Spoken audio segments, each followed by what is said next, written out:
Hello hello hello, কি অবস্থা? এই তো, হ্যাঁ, দেখা যাচ্ছে আই গেস প্রপারলি।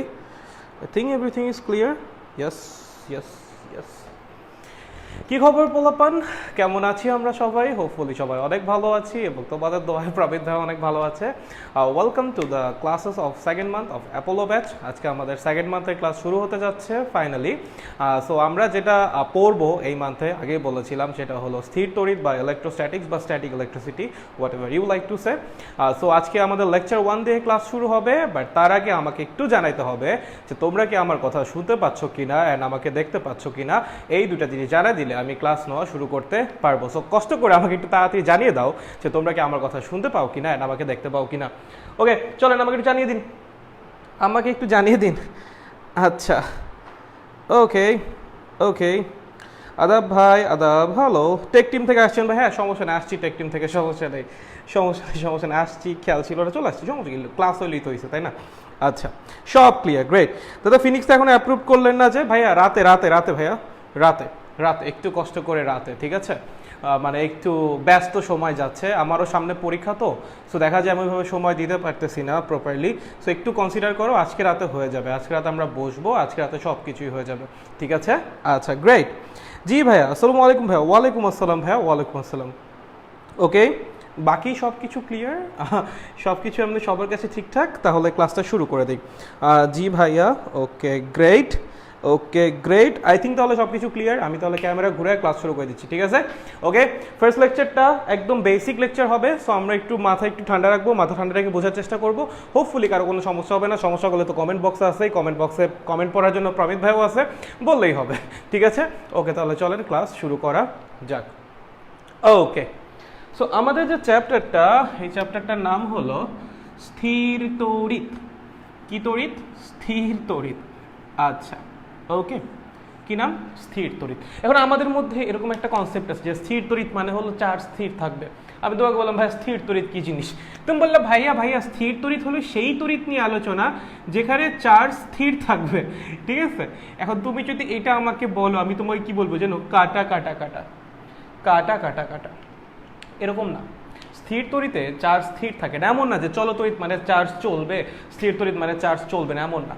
স্থির তড়িৎ মানে হলো যেখানে চার্জের কোনো কন্টিনিউয়াস ফ্লো থাকবে না, যেখানে চার্জের কোনো কন্টিনিউয়াস ফ্লো নিয়ে আমরা আলোচনা করব না, চলো তড়িতে সেটা নিয়ে আলোচনা করবো, ঠিক আছে? যেখানে চার্জের কন্টিনিউয়াস ফ্লো নিয়ে কোনো আলোচনা নাই, কন্টিনিউয়াস ফ্লো নিয়ে কোনো আলোচনা নেই, ফ্লো নিয়ে কোনো আলোচনা নাই, কোনো আলোচনা নাই ভাই, একদমই একদমই আলোচনা নাই, কোনো আলোচনা নাই, ঠিক আছে?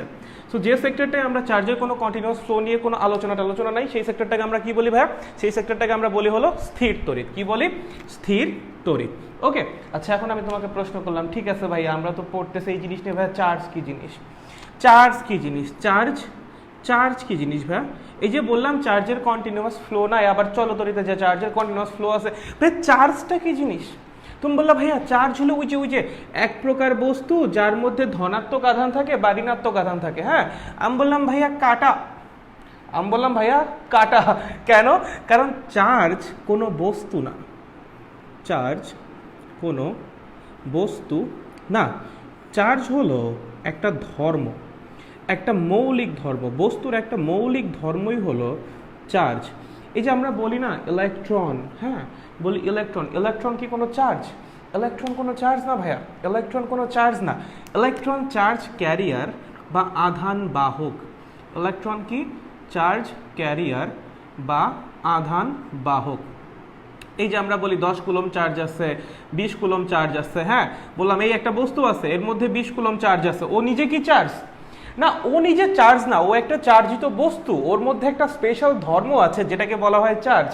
চার্জ কোনো বস্তু না, চার্জ কি? বস্তুর একটা মৌলিক ধর্ম বা একটা ফান্ডামেন্টাল ধর্ম, যার মধ্যে কোনো একটা স্পেসিফিক চার্জের আধিক্য থাকে, তাকে আমরা বলি চার্জিত বস্তু।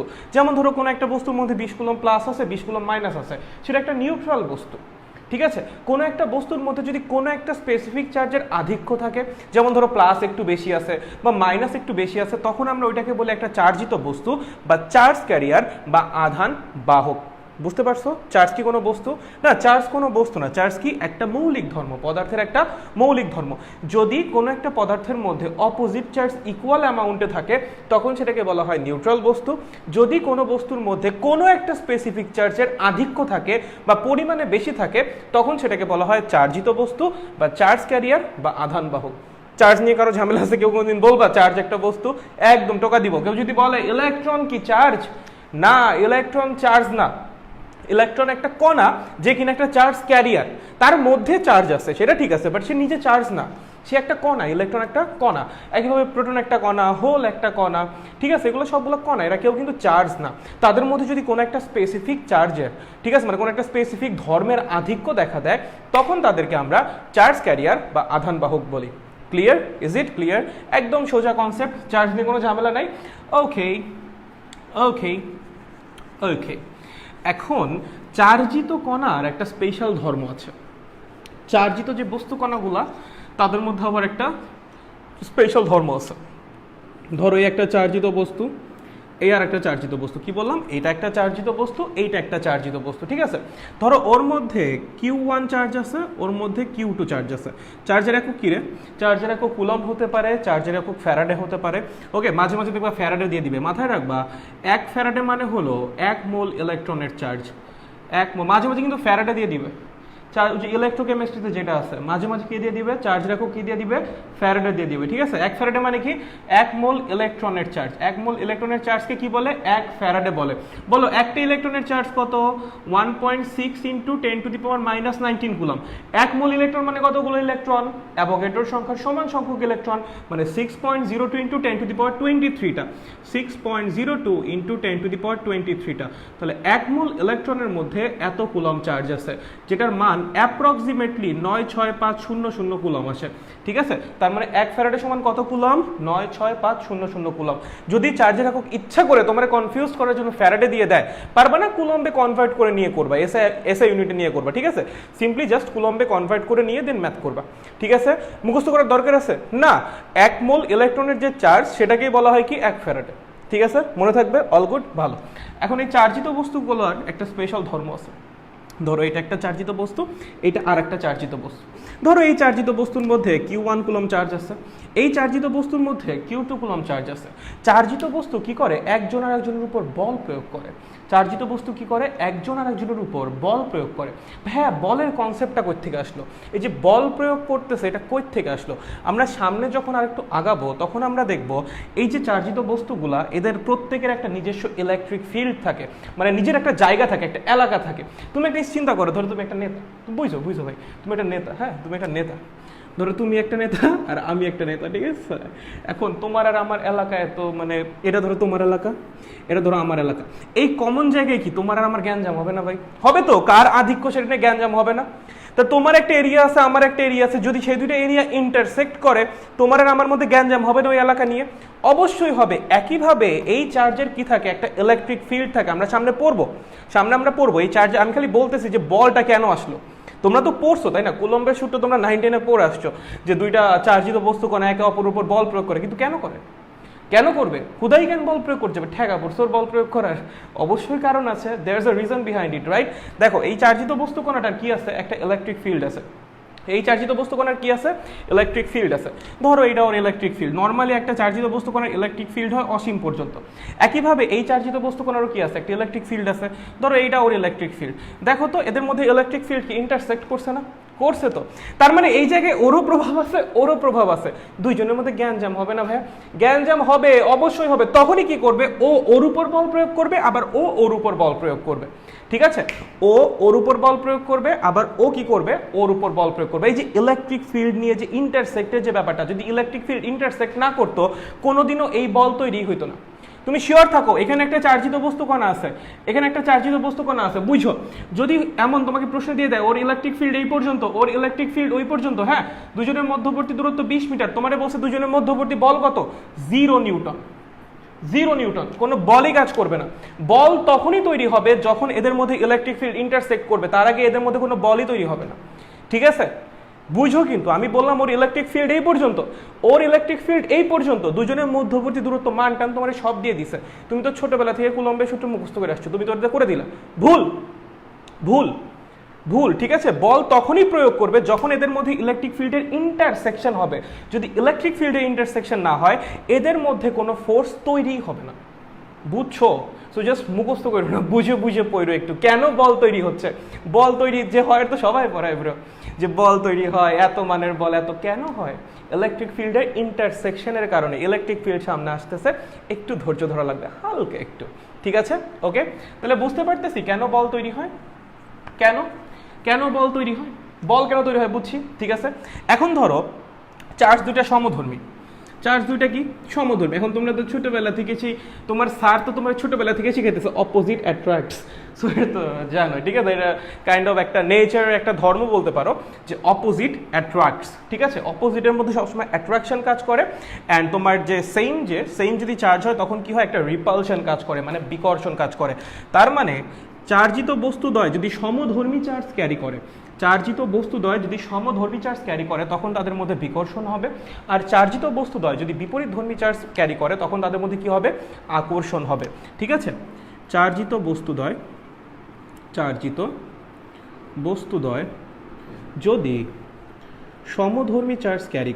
যদি সমধর্মী চার্জ ক্যারি করে তখন তাদের মধ্যে রিপালশন হবে, মানে বিকর্ষণ হবে। রিপালস করবে একজন আরেকজনকে, মানে বিকর্ষণ করবে, বিকর্ষিত করে সরে যাবে, ঠিক আছে। চার্জ ক্যারি করে তখন তাদের মধ্যে বিকর্ষণ হবে, তখন তাদের মধ্যে কি হবে, বিকর্ষণ হবে। আচ্ছা, বিকর্ষণ হবে। অ্যান্ড চার্জিত বস্তুদ্বয় যদি বিপরীতধর্মী চার্জ ক্যারি করে, সমধর্মী চার্জ ক্যারি না করে যদি বিপরীতধর্মী চার্জ ক্যারি করে তখন কি হবে, আকর্ষণ হবে। চার্জিত বস্তুদ্বয় যদি সমধর্মী চার্জ ক্যারি করে, চার্জিত বস্তুদ্বয় যদি এই আমার দয় বয় এরকম হয়ে গেল কেন? ছি, প্রবীদ ভাই দয় বয় লিখতে পারে না, ছি। বস্তুদ্বয় যদি সমধর্মী লিখেছি I guess, বিপরীতধর্মী charge carry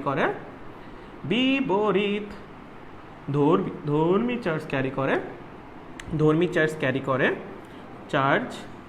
carry করে তখন তাদের মধ্যে আকর্ষণ বল কাজ করবে। তখন তাদের মধ্যে কি কাজ করবে, আকর্ষণ বল কাজ করবে। মধ্যে কি কাজ করবে, আকর্ষণ বল কাজ করবে। আকর্ষণ বল কাজ করিবে লেখো, করবে না, করিবে লেখো, করিবে, ঠিক আছে। তাহলে যদি এরা সমধর্মী চার্জ ক্যারি করে তখন কি হবে, বিকর্ষণ বল কাজ করবে, অ্যান্ড যদি বিপরীতধর্মী চার্জ ক্যারি করে তখন তাদের মধ্যে আকর্ষণ বল কাজ করবে। বাট মাথায় রাখবা, চার্জ পজিটিভ না নেগেটিভ তার উপর বলের মানের কোনো প্রভাব নাই, বলের মানের উপর এটার কোনো প্রভাব নাই। চার্জ পজিটিভ হলো নাকি নেগেটিভ হলো তার উপর বলের মান ডিপেন্ড করবে না, বলের ডিরেকশন বা বলের নেচার ডিপেন্ড করবে। বুঝো, চার্জ কি পজিটিভ নাকি নেগেটিভ তার উপর বলের মান ডিপেন্ডই করবে না, বলের মান শুধুমাত্র চার্জের মানের উপর ডিপেন্ড করে। চার্জ পজিটিভ নাকি নেগেটিভ তার উপর ডিপেন্ড করে বলের নেচার বা বলের ডিরেকশন আমরা ফিক্স করব।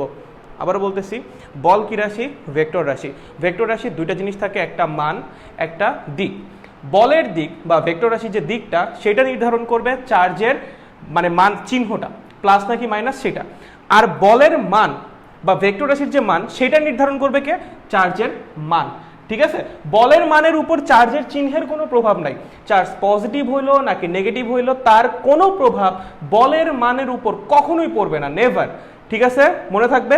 ওকে, তাহলে আমরা বুঝতে পারলাম দুইটা চার্জিত বস্তু যদি পাশাপাশি রাখা হয় এবং তাদের যদি ইলেকট্রিক ফিল্ড ইন্টারসেক্ট করে তখন তারা একে অপরের উপর কি করবে, একটা বল প্রয়োগ করবে। সেই বল তারা কি প্লাস মাইনাস নাকি সমধর্মী নাকি বিপরীতধর্মী তার উপর ডিপেন্ড করে আকর্ষণ ধর্মীয় হতে পারে, বিকর্ষণ ধর্মীয় হতে পারে, ঠিক আছে। এখন কথা হলো চার্জের মান কত হবে, চার্জের মান কত হবে। আচ্ছা, এখন তোমাদের এই চ্যাপ্টার শুরু করছে অনেকটা 9-10 মতো করে, ঠিক আছে, মানে একদম সহজ জিনিসপত্র দিয়ে, বাট জিনিসপত্র অ্যাকচুয়ালি এতটা সহজ না। তোমাদের শুরুতে যেটা পড়াইছে সেটা হলো কুলম্বের সূত্র, ম্যাক্সিমাম কেসে কুলম্বের সূত্র তুমি অ্যাপ্লাই করতে পারবে না। সো আমাদের যদি প্রথম থেকে গাউসের ল শিখাইতো, আমার কাছে পার্সোনালি মনে হয় এটা অনেক ভালো হইতো, বাট গাউসের ল তোমাদের চ্যাপ্টারের লাস্টে গিয়ে আলোচনা করছে, সো অগত্যা আমার প্রথমে কুলম্বের সূত্রই পড়াইতে হবে। বাট আবারও বলতেছি, কুলম্বের সূত্র তুমি ম্যাক্সিমাম কেসে অ্যাপ্লাই করতে পারবে না। হ্যাঁ, তোমার বইয়ের কেসে তুমি করতে পারবা, বাট যখন তুমি হায়ার লেভেলে যাবা কুলম্বের সূত্র অনেকটাই ইনভ্যালিড হয়ে যাবে, কারণ কুলম্বের সূত্রের অনেক লিমিটেশন আছে, অনেক কুলম্বের সূত্রের অনেক লিমিটেশন আছে, এটা মাথায় রাখিও। কুলম্বের সূত্রের কিন্তু প্রচুর লিমিটেশন আছে, ঠিক আছে। প্র্যাকটিক্যাল কেসে কুলম্বের সূত্র অ্যাপ্লাই করা অনেক ঝামেলা, অনেক ঝামেলা। ওকে, আচ্ছা, ওকে, ঠিক আছে, ঠিক আছে ভাইয়া, ঠিক আছে, ওকে। চলো তাহলে লেখো আমাদের সেই বাপ দাদার আমলের সূত্র, কুলম্বের সূত্র, যেটা কিনা নিউটনের সূত্র থেকে হালকা করে চিপায় মেরে দিয়েছিল কুলম্বের সূত্র। চলো চলো চলো চলো দেখ, কুলম্বের সূত্র আর নিউটনের যে মহাকর্ষীয় সূত্র দুটোর মধ্যে কিন্তু প্রচুর মিল, না হালকা করে চিপা দিয়ে মেরে দিছে ভাই কুলম্বের সূত্রটা, ঠিক আছে। আচ্ছা, কুলম্ব কি বলছে? কুলম্ব বলছে আমি দুইটা চার্জিত বস্তু রাখলাম, আমি দুইটা চার্জিত বস্তু রাখলাম, এটা আমার Q1, এটা আমার Q2, এদের ইলেকট্রিক ফিল্ড ইন্টারসেক্ট করলো, তার মানে এদের মধ্যে একটা বল তৈরি হবে, মানে ও ওকে একটা বল প্রয়োগ করবে, ও ওকে একটা বল প্রয়োগ করবে। সেই বলের মান বের করার জন্য কুলম্ব একটা ফর্মুলা দিয়েছে। কুলম্ব বলেছে এই যে বলের মান, এদের মধ্যে যে বলটা কাজ করবে সেই বলের মান তিনটা জিনিসের উপর নির্ভর করে। কয়টা? তিনটা। এক, চার্জ দ্বয়ের মানের উপর, চার্জ দ্বয়ের মানের উপর, ঠিক আছে। দুই, চার্জ দ্বয়ের মধ্যবর্তী দূরত্বের উপর, কি বললাম? প্রথমটা কি? চার্জ দ্বয়ের মানের উপর, সেকেন্ডটা কি? চার্জ দ্বয়ের মধ্যবর্তী দূরত্বের উপর, এবং 3 নাম্বারটা হলো চার্জ দ্বয়ের মধ্যবর্তী মাধ্যমের উপর। মানে চার্জকে তুমি কোন মাধ্যমে রাখতেছো তার উপর ডিপেন্ড করেও এই ফোর্সের মানটা ভ্যারি করবে। কেমনে করবে বোঝানোর জন্য প্রমিত ভাইয়া আছে, ধৈর্য ধরো, ঠিক আছে। চার্জ দ্বয়ের মানের উপর, চার্জ দ্বয়ের মধ্যবর্তী দূরত্বের উপর, এবং চার্জ দ্বয় কোন মাধ্যমে অবস্থিত তার উপর, চার্জ দ্বয় কোন মাধ্যমে অবস্থিত তার উপর, কোন মাধ্যমে অবস্থিত তার উপর, বুঝিও। একটা হলো চার্জ দ্বয়ের মানের উপর, একটা হলো চার্জ দ্বয়ের মধ্যবর্তী দূরত্বের উপর, আর একটা হলো চার্জ দ্বয় কোন মাধ্যমে অবস্থিত তার উপর। এই তিনটা জিনিসের উপর কি বলের মানটা ডিপেন্ড করবে। আচ্ছা, তাহলে ফর্মুলাটা কি ভাইয়া? ফর্মুলা হলো দুইটা চার্জিত বস্তুর মধ্যবর্তী বলের মান এদের চার্জের মানের গুণফলের সমানুপাতিক, মধ্যবর্তী দূরত্বের বর্গের ব্যস্তানুপাতিক। তার মানে এফ, এটা চার্জ দ্বয়ের মানের গুণফলের সমানুপাতিক, এবং এদের মধ্যবর্তী দূরত্ব যদি আর হয় সেই মধ্যবর্তী দূরত্বের বর্গের ব্যস্তানুপাতিক, ঠিক আছে। এখন ধরো আমার এই যে সমানুপাতিক সাইন বা প্রপোর্শনালিটির যে সাইনটা, এটা যদি আমি সরাইতে চাই আমার কি আনা লাগবে? একটা প্রপোর্শনালিটির কনস্ট্যান্ট আনা লাগবে। আমি যদি সমানুপাতিক সাইন সরে একটা ইকুয়াল সাইন আনতে চাই তখন আমার কি আনা লাগে? সাথে একটা কনস্ট্যান্ট বা একটা প্রপোর্শনালিটির কনস্ট্যান্ট আনা লাগে, ঠিক আছে। তো আমরা এটাকে লিখি F is equals to constant C Q1 into Q2 by R square, Q1 into Q2 by R square, ঠিক আছে। আচ্ছা, এখন যে কনস্ট্যান্টটা তোমরা তো 19 পড়ে আসছো শুধুমাত্র শূন্য মাধ্যমের জন্য, মানে 9 × 10⁹, তাই তো? আচ্ছা, এটাকে এইভাবে লেখো 1/4πε0 into Q1 Q2 by R square, ঠিক আছে। এটাকে এইভাবে লেখো, আমি বুঝাচ্ছি। ε0 আমি আসতেছি, তার আগে এটা লেখো F is equals to 1/4πε0 Q1 into Q2 by R square। এখানে 1/4πε0 যেটা, সেটা হলো এই সিটাকেই রিপ্রেজেন্ট করতেছে, ঠিক আছে। আচ্ছা, বেসিক্যালি এই ফর্মুলাটা যেটা, সেটা শূন্য মাধ্যমের জন্য, অন্য মাধ্যমের জন্য এটা অন্যরকম ভাবে লিখতেছি। এটা কার জন্য?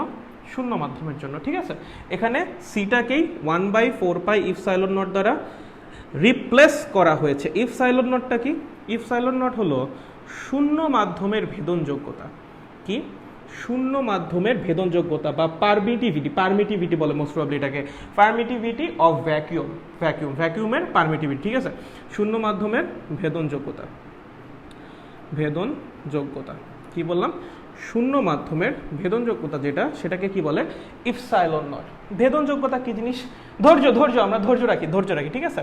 আস্তে আস্তে সবই জানতে পারবো, ওকে। সো এই হলো আমাদের যে জেনারেল ফর্মুলা, সেটা F is equals to 1/4πε0 into Q1 Q2 by R square. শূন্য মাধ্যমে দুইটা চার্জিত বস্তুর মধ্যে ক্রিয়ারত বলের মান বের করার, এটাতে শুধুমাত্র বলের মান বের হবে, বলের ডিরেকশন না, বলের মান বের করার ফর্মুলা হলো এইটা, ঠিক আছে। এখন ভাইয়া আপনি যে বললেন যে কুলম্বের সূত্র ম্যাক্সিমাম কেসে অ্যাপ্লাই করা যাবে না, কোন কেসে অ্যাপ্লাই করা যাবে না আপনি এখানে লিখে দিয়েছেন, তাহলে কেন অ্যাপ্লাই করতে পারবো না? দেখো কুলম্বের সূত্রের লিমিটেশনগুলো দেখো।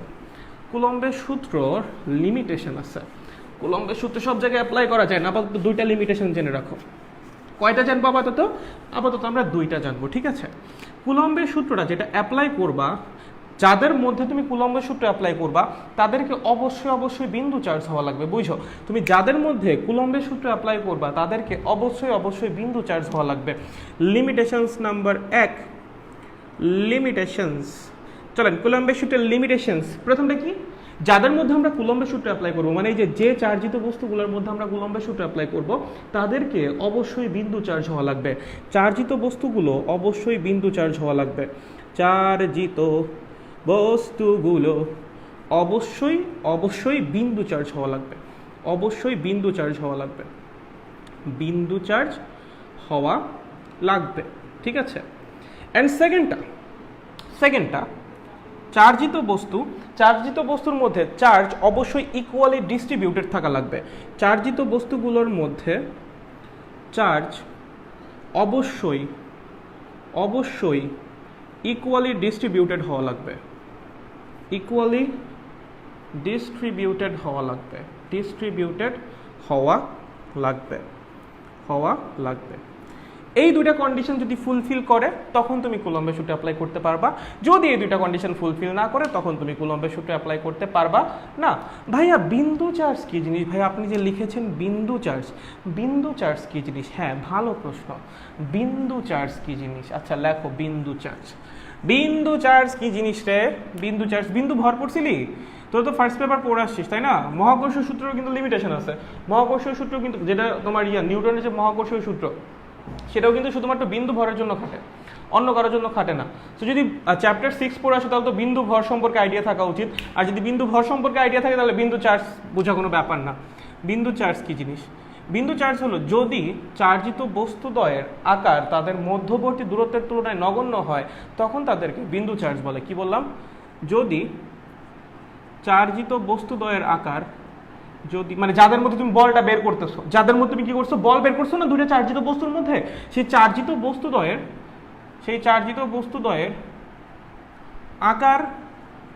আকার যদি তাদের মধ্যবর্তী দূরত্বের তুলনায় নগণ্য হয়, যদি তাদের মধ্যবর্তী দূরত্বের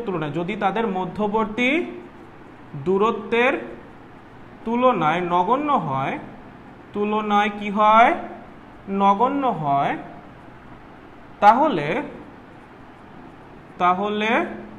তাদের বিন্দু চার্জ বলে। তাদের বিন্দু চার্জ বা পয়েন্ট চার্জ বলে। তাদের বিন্দু চার্জ বলে। আচ্ছা বুঝছেন, যদি চার্জিত বস্তুদ্বয়ের আকার তাদের মধ্যবর্তী দূরত্বের তুলনায় নগণ্য হয় তখন তাদেরকে কি বলে? বিন্দু চার্জ বলে। আচ্ছা ভালো, আমার হাতে একটা ফুটবল আছে। আচ্ছা দুইটা মার্কার দেখো, দুইটা মার্কার। হ্যাঁ, আমার হাতে দুইটা মার্কার আছে। এই মার্কারে 20 কুলম্ব চার্জ আছে, এই মার্কারে 40 কুলম্ব চার্জ আছে, ঠিক আছে? এখন দেখো মার্কার দুইটাকে আমি পরস্পরের থেকে 2 মিটার দূরে রাখলাম। আচ্ছা ভাইয়া, ওদের মধ্যবর্তী দূরত্বের তুলনায় ওদের আকার কি নগণ্য? না। ধরো মধ্যবর্তী দূরত্ব কত ওদের? 40 সেন্টিমিটার, 50 সেন্টিমিটার। তার তুলনায় ওদের আকার নগণ্য? না, ওদের আকার নগণ্য না। এখন এই একটা মার্কারকে আমি রাখলাম পৃথিবীতে আর এই মার্কারকে আমি নিয়ে রাখলাম মঙ্গল গ্রহে। ভাই, তখন এদের মধ্যবর্তী দূরত্বের কাছে এদের আকার কিছু না। এইটাকে বলে হলো বিন্দু চার্জ। এমন না তোমার এই বস্তুটা পয়েন্টই হওয়া লাগবে, এমন না। বস্তু বড় হতে পারে, কিন্তু যদি তাদের মধ্যবর্তী দূরত্বের তুলনায় বস্তুর আকারটা নগণ্য হয় তখনই তুমি তাদেরকে বিন্দু চার্জ বলতে পারবা। বস্তু যদি পয়েন্ট হয় তাহলে তো অবশ্যই বিন্দু চার্জ। বাট নট নেসেসারিলি সবসময় পয়েন্ট হওয়া লাগবে। বস্তু বড় হতে পারে কিন্তু বস্তুর আকার, বস্তু বড় বুঝলাম, কিন্তু বস্তুর আকার যদি তাদের মধ্যবর্তী দূরত্বের তুলনায় নগণ্য হয় তখনই তাদেরকে বিন্দু চার্জ বলা হবে। যেমন ধরো পৃথিবী আর সূর্যের মধ্যবর্তী দূরত্ব কত? 1.5 × 10⁻11 মিটার। পৃথিবীর ব্যাসার্ধ কত? 6.4 × 10⁶ মিটার। ভাই এই যে মানটা, এইটা এই মানের চেয়ে 10⁵ গুণ বড়, মানে 10,000 না 1,00,000 গুণ বড়। বুঝতেছো? তাহলে পৃথিবী কিন্তু মানে মধ্যবর্তী দূরত্বের তুলনায় কিন্তু পৃথিবীর আকারও নগণ্য। পৃথিবী কি ছোট? পৃথিবী তো ছোট না। পৃথিবী কিন্তু পয়েন্টও না, কিন্তু ওই যে মধ্যবর্তী দূরত্বের তুলনায় পৃথিবীর আকারটা কি হয়ে গেছে? নগণ্য হয়ে গেছে। এই ক্ষেত্রে এগুলোকে কি বলা হয়? বিন্দু চার্জ বলা হয়। ঠিক আছে? সব সময় যে পয়েন্টই হওয়া লাগবে এমন না। পয়েন্ট হলে তো ভালো, অবশ্যই বিন্দু চার্জ। কিন্তু যদি বস্তু বড়ও হয়, স্টিল দুইটা বস্তুর মধ্যবর্তী আকারের তুলনায় বস্তুর আকার নগণ্য হয়, তখনও তাদেরকে কি বলবা? বিন্দু চার্জ বলবা। বুঝতে পারছো? আইডিয়াটা ক্লিয়ার হয়েছে? এটাকে কি বলা হয়? বিন্দু চার্জ। এবং যখন শুধুমাত্র বিন্দু চার্জ হবে তখনই তাদের ক্ষেত্রে কুলম্বের সূত্র অ্যাপ্লিকেবল, আদারওয়াইজ না। বিন্দু চার্জ ছাড়া তুমি কখনোই কুলম্বের সূত্র অ্যাপ্লাই করতে পারবা না।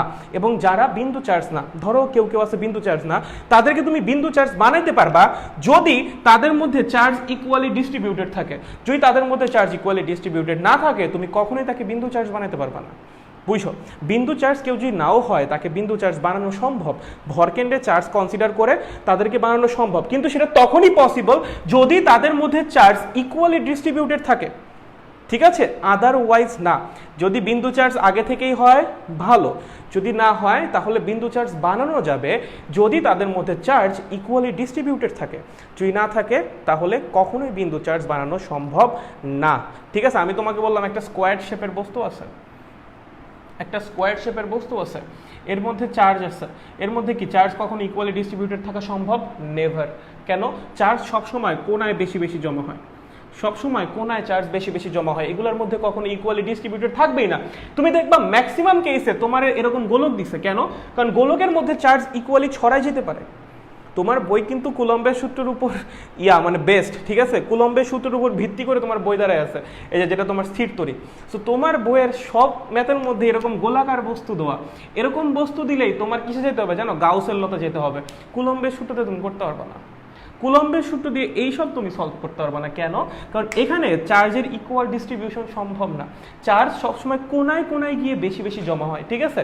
যেমন ধরো এরকম একটা বস্তু আছে, আমি তোমাকে বললাম কোন জায়গায় শক খাওয়ার সম্ভাবনা সবচেয়ে বেশি? এই কোনাগুলায়। কোন জায়গায়? এই বস্তু একটা চার্জিত বস্তু, আমি তোমাকে বললাম কোন জায়গায় ধরলে শক খাওয়ার সম্ভাবনা সবচেয়ে বেশি? এই কোনায়। কারণ চার্জ কোনায় সবসময় বেশি জমা হয়। তুমি নাও না, আমার কথা বিশ্বাস হয় না, তুমি একটা বস্তু নাও হাতে, চার্জিত বস্তু নাও, আছে না আশেপাশে অনেক চার্জিত বস্তু, চার্জিত বস্তু নাও, চার্জিত বস্তু কোনায় যে একটু হাত দাও, দেখবা কিরকম শক লাগে। মাঝখানে হাত দাও, এরকম লাগবেই না, এরকম লাগবে না। কেন? কারণ কোনায় চার্জ বেশি, কোনায় চার্জ বেশি। এখন ভাই চার্জ বেশি হইলে শক কেন বেশি লাগে? প্র্যাকটিক্যাল কোয়েশ্চেন, চার্জ বেশি হইলে শক কেন বেশি লাগে? হ্যাঁ, আচ্ছা, এই প্রশ্নের উত্তর দেওয়ার আগে আমি তোমাকে একটা প্রশ্ন করলাম, বিদ্যুৎ কেন চমকায়? বলো, উত্তর দাও। বিদ্যুৎ কেন চমকায়? হ্যাঁ, আমরা এগুলো আসবো, এগুলো তো বইয়ের পড়া, আমি জানি অনেক বইয়ের পড়া, কিন্তু আমি তোমাকে একটা প্রশ্ন করলাম, এই প্রশ্নের উত্তর আমি দিব, তার আগে আমি তোমাকে প্রশ্ন করলাম বিদ্যুৎ কেন চমকায়? কেন চিরুনি দিয়েও যে শীতকালে চুল আশ্রয়তে গেলে ওই যে চুলকে টান দেয়, কেন? এগুলা কেন? এগুলা কেন হয়? হ্যাঁ জানি স্থির তড়িতের জন্য হয়, কিন্তু কেন হয়? এগুলা কেন হয়? শুনো শুনো, একটু ভালো মতো শুনো, ঠিক আছে? এগুলো একটু প্র্যাকটিক্যাল নলেজ একটু নেওয়ার চেষ্টা করো। শুনো, দেখো, শুনো শুনো শুনো শুনো শুনো বাচ্চারা, শুনো, দেখো, বিভবের নাম শুনছো? আমরা বিভব পড়বো, এই চ্যাপ্টারে সবই পড়বো আমরা। বিভবের নাম তো শুনছো জীবনে একবার হলো, তাই না? এখন চলো একটু দেখি বিদ্যুৎ কেন চমকায়, ঠিক আছে? বিভবের নাম শুনছো না? বিভবের নাম তো শুনছো। আচ্ছা ভালো, ধরো একটা বস্তু আছে, এই আর একটা বস্তু আছে, কি বললাম? এই একটা বস্তু আছে আর এই আর একটা বস্তু আছে। ধরো এটা একটা চার্জিত বস্তু, এটা আর একটা চার্জিত বস্তু। যে কোনো চার্জিত বস্তুরই বিভব থাকে, যে কোনো চার্জিত বস্তুরই কি থাকে? বিভব থাকে, ঠিক আছে? আচ্ছা, তাহলে ওর একটা বিভব আছে ধরো V1, ওর একটা বিভব আছে ধরো V2, ঠিক আছে? ওর একটা বিভব আছে V1, ওর একটা বিভব আছে সেটা কত? V2। ধরো ওদের মধ্যবর্তী দূরত্ব 1 মিটার, ওদের মধ্যবর্তী দূরত্ব কত? 1 মিটার, এবং ওদের মাঝখানে কি আছে? বায়ু আছে। কি আছে? বায়ু আছে। ওকে, বায়ু মাধ্যম আছে বা শূন্য মাধ্যম আছে। বায়ুকে আমরা শূন্য মাধ্যমে ধরে নিই, কারণ বায়ুর ঘনত্ব খুবই কম, 1.32 kg/m³। সো এটাকে আমরা মোটামুটি শূন্য মাধ্যম ধরে নিতেই পারি, ডেনসিটি নাই বললেই চলে, ঠিক আছে? আচ্ছা, তাহলে ধরো ওদের মধ্যবর্তী দূরত্ব 1 মিটার এবং ওদের মধ্যে কি আছে? বায়ু আছে বা শূন্য মাধ্যম আছে। যদি এই দুইটা চার্জিত বস্তুর মধ্যে বিভব, যদি এই দুইটা চার্জিত বস্তুর মধ্যে বিভব পার্থক্য গ্রেটার দ্যান 3.3 × 10⁵ ভোল্ট হয়, তখন কি হয় জানো? চার্জ ক্ষরণ হওয়া শুরু করে। বুঝছো কি বলছি?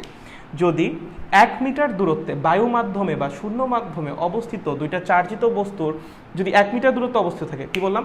বায়ু মাধ্যমে বা শূন্য মাধ্যমে 1 মিটার দূরত্বে, পরস্পরের থেকে 1 মিটার দূরত্বে অবস্থিত দুইটা বস্তুর মধ্যে যদি বিভব পার্থক্য কখনো greater than or equal to 3 × 10⁵ volt হয়, তখনই চার্জ ক্ষরণ হওয়া শুরু করে। কোনটা থেকে কোনটায়? উচ্চ বিভব থেকে নিম্ন বিভবের দিকে চার্জ যাওয়া শুরু করে। উচ্চ বিভব থেকে নিম্ন বিভবের দিকে চার্জ যাওয়া শুরু করে। দেখো বিভব কি? বিভব একটা এনার্জি, তোমাকে একটা ড্রাইভ দিবে, একটা ঠেলা দিবে। আমি বললাম এক জিনিসের বিভব বেশি, আমি তোমাকে বলছি এই পাশে বিভব বেশি, এই পাশে বিভব কম, তার মানে কি? এই পাশ থেকে ঠেলা দিবে, ঠিক আছে? কি করবে? ঠেলা দিবে, বেশি ঠেলা দিবে, বেশি শক্তি নিয়ে ঠেলা দিবে।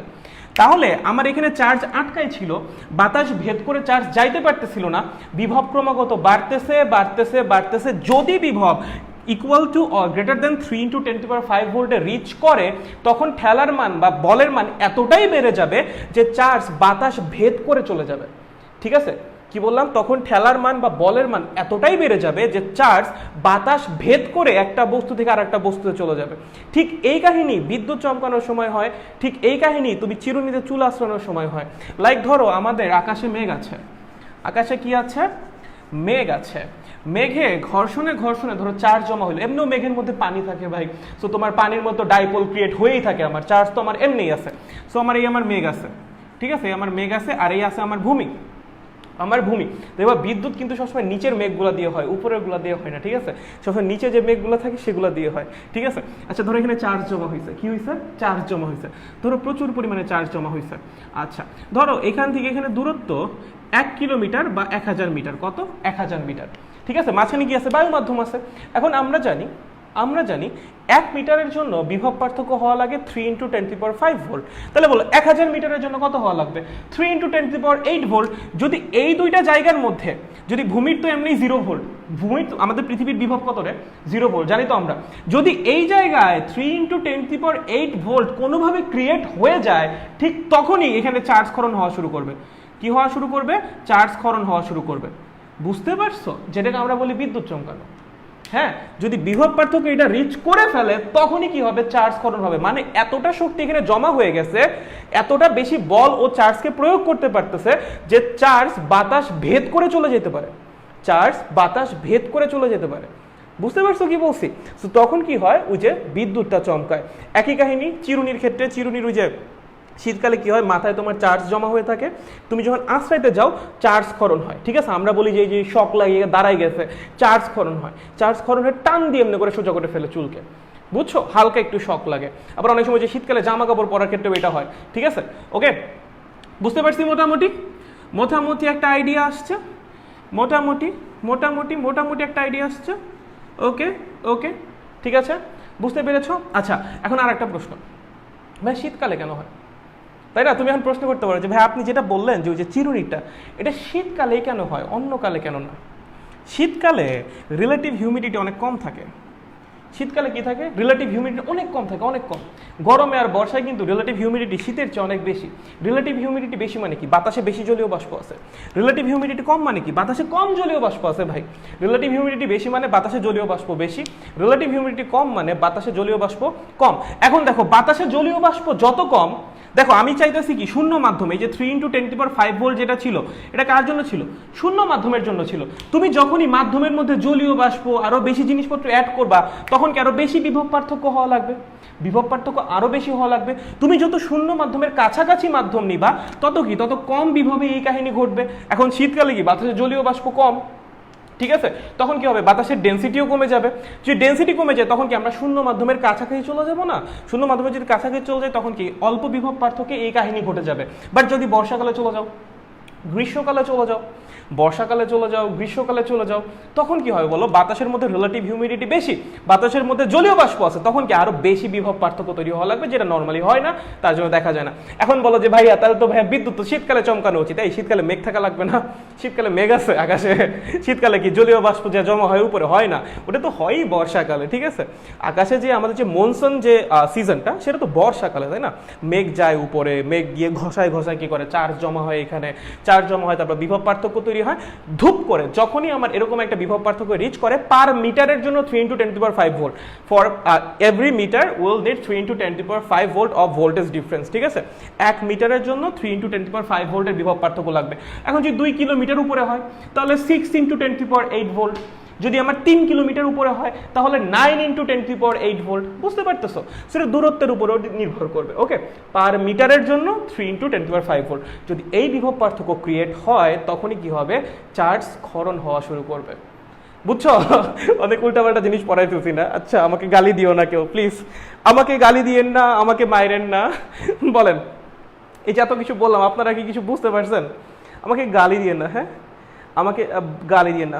বিভব কিভাবে বাড়াবো? বিভব অনেকভাবে বাড়ানো যায় ভাইয়া। তুমি চার্জের অ্যামাউন্ট বাড়ালে বিভব বাড়বে, তুমি শেপ ছোট করলে বিভব বাড়বে, তুমি যদি চোখা করো তাহলেও বিভব বাড়বে, অনেকভাবে বাড়ানো যায়। আমরা পড়বো তো সামনে, আমরা তো বিভব এখনো পড়ি নাই। জাস্ট প্র্যাকটিক্যাল একটা কেসের কথা আমার হঠাৎ করে মাথায় আসলো, তার জন্য বলে দিলাম আর কি। ঠিক আছে, চলেন। মাথার উপর দিয়ে গেল, আরে এতই খারাপ বুঝাইছি, সরি। আচ্ছা ঠিক আছে, ওকে ওকে ঠিক আছে, কেউই বুঝো নাই আমার কথা, বুঝছি ভাইয়া, ওকে গ্রেট। হ্যাঁ ঝাপসা, বুঝছি ভাই। আচ্ছা বিভব আমরা সামনে পড়বো, তখন আরেকবার আমি বলে দিবনি, ঠিক আছে? যখন আমি বিভব পড়াবো তখন আমি আরেকবার বলে দিবনি। হ্যাঁ জি ভাইয়া, মোটামুটি বুঝছি, গ্রেট। আমি যখন বিভব পড়াবো তখন আরেকবার বলে দিবনি, তখন দেখবা তাহলে আর একটু ইজি হবে আই গেস। তোমরা হয়তো অনেকে এখনো বিভব সম্পর্কে আইডিয়া নাই, আমি তো বলে ফেললাম ধূপধাপ। যখন বিভব পড়াবো তখন আমি আরেকবার বলে দিবনি, হ্যাঁ? তাহলে হোপফুলি সমস্যা হবে না। বুঝছি ভাইয়া, আপনার মতোই। হ্যাঁ আমার মতোই মানে ভাইয়া জোস, তাই নাকি? কপ, আচ্ছা ওকে ঠিক আছে, তাহলে মোটামুটি ভাইয়া বুঝছি, ওকে গ্রেট গ্রেট, ওকে ভাইয়া বুঝছি তো। আরে সাবাস সাবাস, এই তো কপা কপ পোলাপান, একদম ঝাঁকানাকা পোলাপান, জোস ভাইয়া। আচ্ছা কপ, তাহলে চলো এখন আমরা সামনে আগাই, ঠিক আছে? এখন আমরা সামনে আগাই, ওকে? হয়েছে এই পর্যন্ত। আমরা কোথায় ছিলাম? আচ্ছা আমরা মোস্ট প্রবাবলি বিন্দু চার্জে ছিলাম না? হায় রে ভাই, যাও লিমিটেশনে ছিলাম, লিমিটেশন বুঝে আমাদের হয়ে গেছে। এখন আমরা সামনে আগাইতে পারি আই গেস। হ্যাঁ আচ্ছা, তাহলে কুলম্বের সূত্র শুধুমাত্র বিন্দু চার্জের জন্য খাটবে, আর যদি বিন্দু চার্জ না হয় তাহলে আমাদের বিন্দু চার্জ বানিয়ে নিতে হবে। অ্যান্ড বিন্দু চার্জ তখনই বানানো সম্ভব যদি তাদের মধ্যে, বস্তুগুলোর মধ্যে চার্জ ইকুয়ালি ডিস্ট্রিবিউটেড থাকে। যদি ডিস্ট্রিবিউটেড থাকে you can make that a point charge, তুমি সেটাকে একটা পয়েন্ট চার্জ বানাতে পারবা। যদি ইকুয়ালি ডিস্ট্রিবিউটেড না থাকে তাহলে তুমি সেটাকে পয়েন্ট চার্জ বানাতে পারবা না, ঠিক আছে? ওকে, সো এই দুটো কন্ডিশন যদি ফুলফিল করে তাহলেই শুধুমাত্র কুলম্বের সূত্র অ্যাপ্লাই করা সম্ভব। আর যদি ফুলফিল না করে তখন অবশ্যই অবশ্যই গাউসের লতে যাওয়া লাগবে। যদি ফুলফিল না করে, কন্ডিশন না মানলে, কন্ডিশন না মানলে গাউসের ল, গাউসের লতে সব করা সম্ভব, গাউসের ল, ঠিক আছে? গাউসের ল চ্যাপ্টারের লাস্টে আছে, আমরা পড়বো। সো যখনই দেখবা তোমার কুলম্বের সূত্রতে কাজ হচ্ছে না, তোমার গাউসের লতে যাওয়া লাগবে, ঠিক আছে? ওকে ভালো, ওকে ওকে, বুঝতে পারিয়াছি, আমরা সবাই বুঝতে পারিয়াছি। নাইস, চলো কিছু ম্যাথ করা যাক। চলো কি করা যাক, কিছু ম্যাথমেটিক্সও করা যাক, পদার্থবিজ্ঞানের কিছু ম্যাথমেটিক্সও নিয়ে খেলা যাক, ঠিক আছে? ওকে চলো চলো চলো চলো, math number one, math number one. চলো, এই একটা চার্জ আছে যার মান 20 কুলম, এই একটা চার্জ আছে যার মান -10 কুলম, -10 +10 তে, আচ্ছা -10, চলো -10 দাও, ঠিক আছে? তো বলছে এদের মধ্যবর্তী দূরত্ব 40 মিটার। কি বলছে ভাইয়া? 40 মিটার লিখেছো, কোনো সমস্যা আছে? নাই। তোমাকে বলছে এই যে দেখো, এই যে এটা একটা আমি দাগ টেনে দেখো লম্বা করে দিচ্ছি, ঠিক আছে? এটার নাম দিলাম অক্ষ, এটার নাম কি দিলাম? অক্ষ, ঠিক আছে? তোমাকে বলছে অক্ষের উপর অবস্থিত, অক্ষের উপর অবস্থিত অবস্থিত কোন বিন্দুতে, কোন বিন্দুতে, কোন বিন্দুতে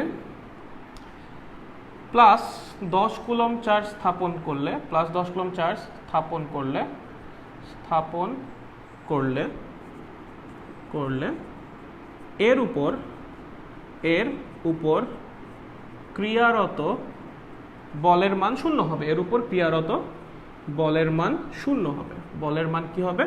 0 হবে। চলো দেখো, অক্ষের উপর অবস্থিত কোন বিন্দুতে +10 কুলম মানের চার্জ স্থাপন করলে এই 10 কুলম্বের উপর ক্রিয়ারত বলের মান 0 হবে। সুন্দর প্রশ্ন ভাইয়া। সো আমরা ধরলাম এই একটা পয়েন্ট, এখানে আমরা কি করব? 10 কুলমকে স্থাপন করব। দেখো আমি একটা পয়েন্ট ফাইন্ড আউট করতে বলছি, যেখানে আমি কি করব? 10 কুলমকে স্থাপন করব।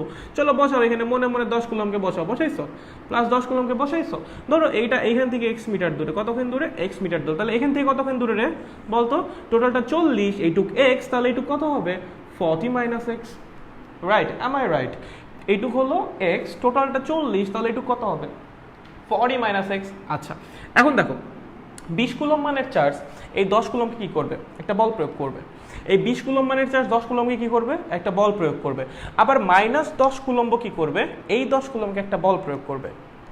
এখন তুমি বলবা ভাইয়া এই 10 কুলম তো এই 20 কুলমকে বল প্রয়োগ করবে, ভাইয়া এই 10 কুলম তো ওই -10 কুলমকেও বল প্রয়োগ করবে, ভাইয়া এই 20 কুলম তো ওই -10 কুলমকেও বল প্রয়োগ করবে, ভাইয়া এই -10 কুলম তো এই 20 কুলমকেও বল প্রয়োগ করবে। ভাইয়া ওগুলা কেন কনসিডার করতেছি না? অন্য যে বলগুলো আছে ওগুলাকে আমি কেন কনসিডার করতেছি না?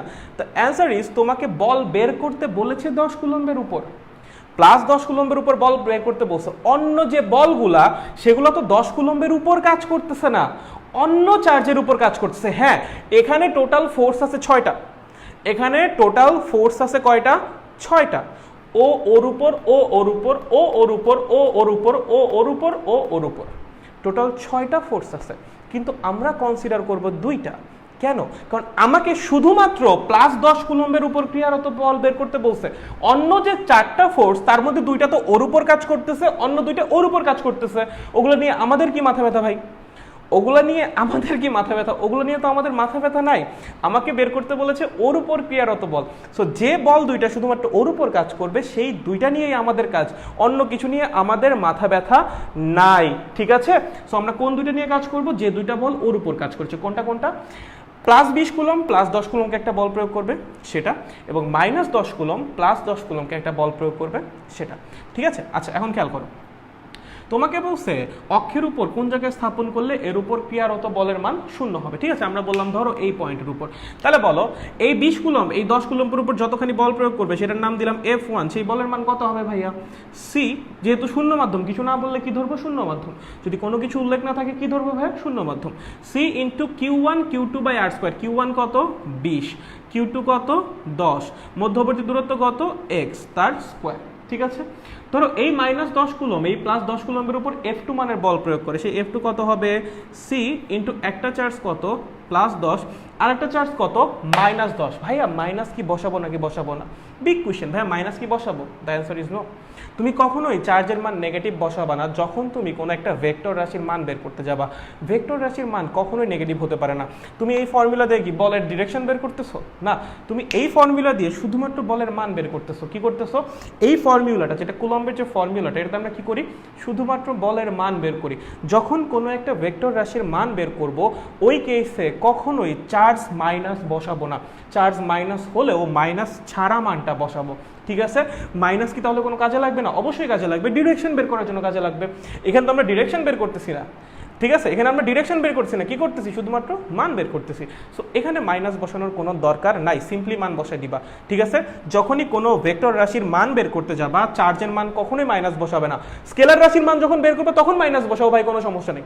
যখন স্কেলার রাশির মান বের করবা তখন মাইনাস বসাও, তখন কোনো সমস্যা নেই। বাট ভেক্টর রাশির মান বের করার সময় কখনোই চার্জের মান মাইনাস বসাবা না। না মানে না। ঠিক আছে, মনে থাকবে? গুড। বাহ, চলো তাহলে এই 10 কুলম্বের উপরে এই -10 কতখানি বল প্রয়োগ করবে? C ইন্টু Q1, Q2 এর মান -10। ঠিক আছে, বাট যেহেতু আমরা ভেক্টর রাশির মান বের করতেছি তার জন্য মাইনাস বসাবো না, প্লাস বসাবো। 10, মধ্যবর্তী দূরত্ব কত? 40 - x, তার মানে 40 - x হোল স্কোয়ার। ঠিক আছে, ওকে। তাহলে আমরা পেয়ে গেলাম এই 20 কুলম এই 10 কুলমের উপর কতখানি বল প্রয়োগ করবে, এবং এই -10 কুলম এই 10 কুলমের উপর কতখানি বল প্রয়োগ করবে। এখন প্রশ্ন হলো কখন ওর উপর লব্ধি বল 0 হবে। দেখো লব্ধি বলের কথা কেন বললাম? কারণ এখানে 2টা ফোর্স কাজ করতেছে। কয়টা ফোর্স কাজ করতেছে? 2টা। একটা ও দিচ্ছে আর একটা ও দিচ্ছে। সো ওর উপর যেহেতু 2টা ফোর্স কাজ করতেছে ওর উপর তাহলে একটা অবশ্যই একটা লব্ধি বল তৈরি হবে, তাই তো? তার মানে ওর উপর যেহেতু বলের মান 0 করতে হবে, তার মানে কাকে 0 করা লাগবে? লব্ধি বলকে 0 করা লাগবে। কি 0 করা লাগবে? লব্ধি বলকে 0 করা লাগবে। এখন 2টা বল তো কাজ করতেছে, কখন তাদের লব্ধি 0 হবে? যখন তাদের মান সমান এবং দিক বিপরীত হবে। বুঝো, 2টা বল ওর উপর কাজ করতেছে, 2টা ভেক্টর যদি কোনো একটা বস্তুর উপর কাজ করে কখন তাদের লব্ধি সমান হয়? যখন তাদের মান সমান এবং দিক বিপরীত হয়। কখন হয়? যখন তাদের মান সমান এবং দিক বিপরীত হয়। তার মানে যখন F1 এবং F2 আমি একটুগুলো বর্ণনা করে লিখতেছি, তোমার পরীক্ষার হলে তো বর্ণনা করে লেখা লাগবে না। ঠিক আছে, প্রথম ম্যাথ, তার জন্য বর্ণনা করে লিখতেছি। এরপরে এগুলো কিন্তু টানতে টানতে লিখবো, বোঝা লাগবে। ওকে, F1 and F2 মান যখন সমান হবে অ্যান্ড ডিরেকশন যখন অপোজিট হবে তখন লব্ধি বল 0 হবে। তখন লব্ধি বল 0 হবে, তখন লব্ধি বল কি হবে? শূন্য হবে। F1 and F2 মান যখন সমান হবে এবং ডিরেকশন যখন অপোজিট হবে তখনই শুধুমাত্র এই চার্জের উপর ক্রিয়ারত লব্ধি বল কত হবে? শূন্য হবে। তার মানে এই দুইটার মান কি হওয়া লাগবে? সমান হওয়া লাগবে। চলো তাহলে এই দুইটার মান কি নাও? সমান নাও। মুছে দিলাম, এই জায়গাটা মুছে দেই, কোনো সমস্যা নেই তো, দিলাম মুছে। ওকে, চলো এই দুইটার মান কি নিবা? সমান নিবা। কি নিবা? সমান। মানে F1 is equals to F2 চলো C into 20 into 10 divided by x squared, C into 10 into 10 divided by 40 minus x whole squared। ঠিক আছে চলো C 10 10 কাটো, তাহলে x square divided by 40 minus x whole square is equals to 20 by 10 মানে 2। 20 by 10 মানে কত? 2। এখন চলো দুই পাশে রুট করো। দুই পাশে কি করো?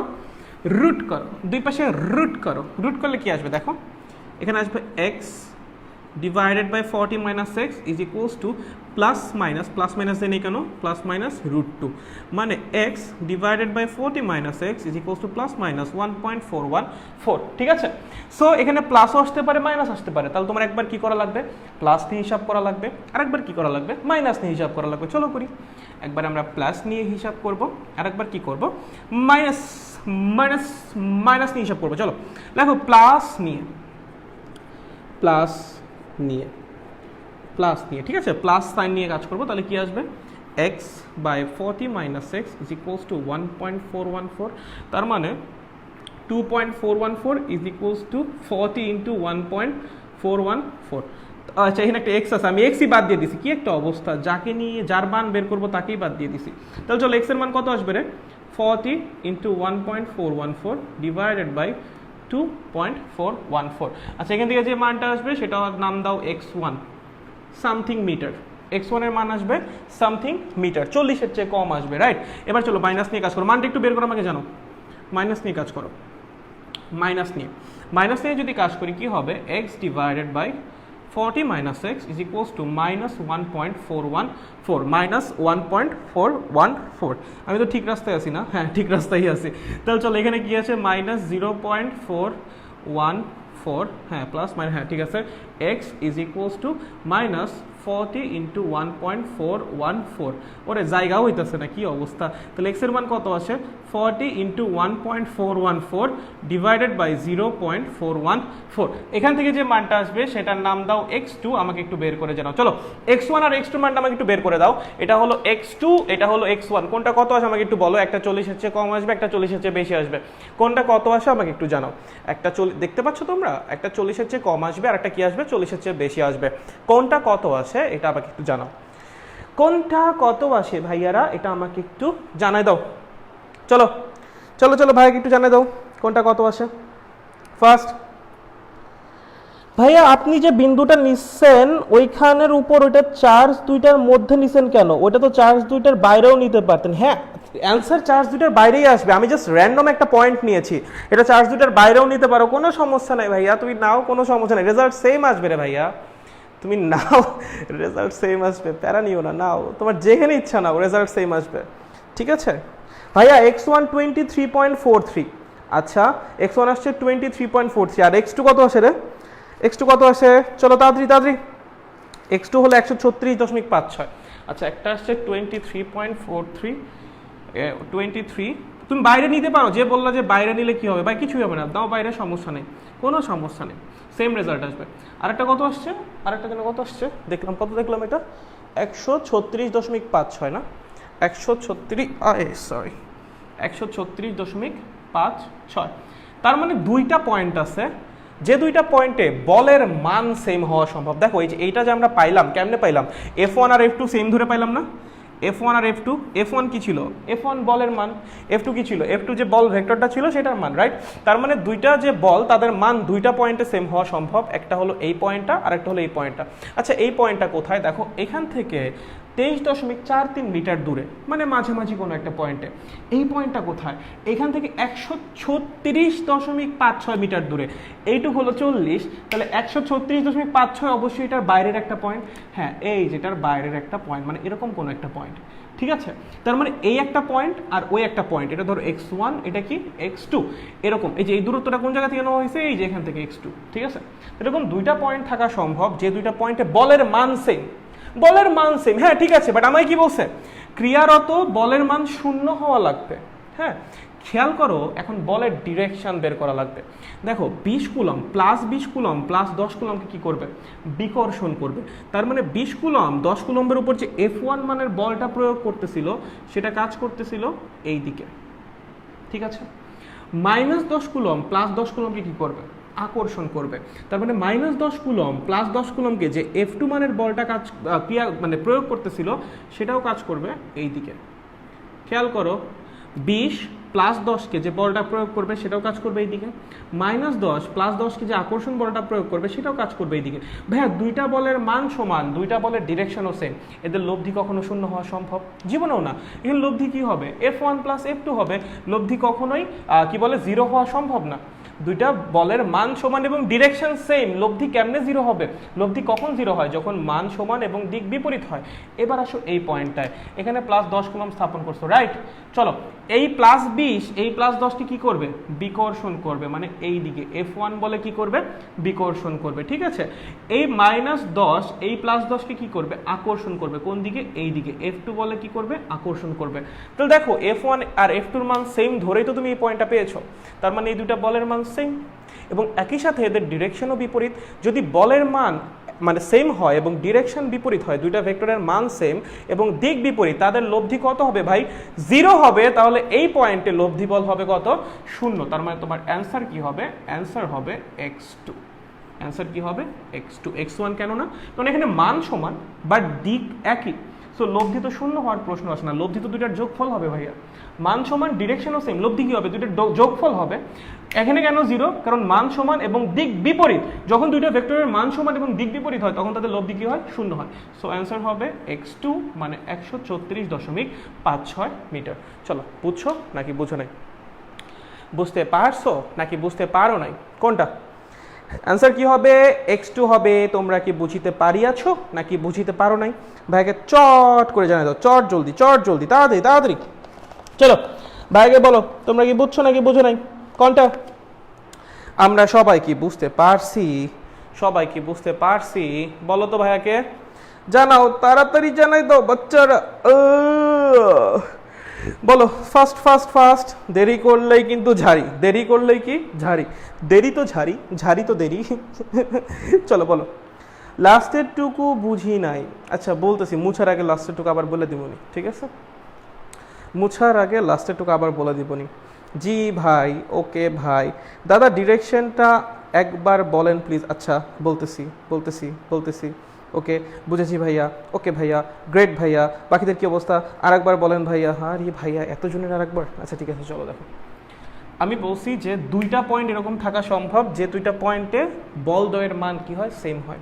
বল দ্বয়ের মান সেম ধরে তুমি x1 আর x2 দুইটা পয়েন্ট পেয়েছো, রাইট। x1 পয়েন্টটা কোথায়, এরকম একটা জায়গায়, x2 পয়েন্টটা কোথায়, এরকম একটা জায়গায়।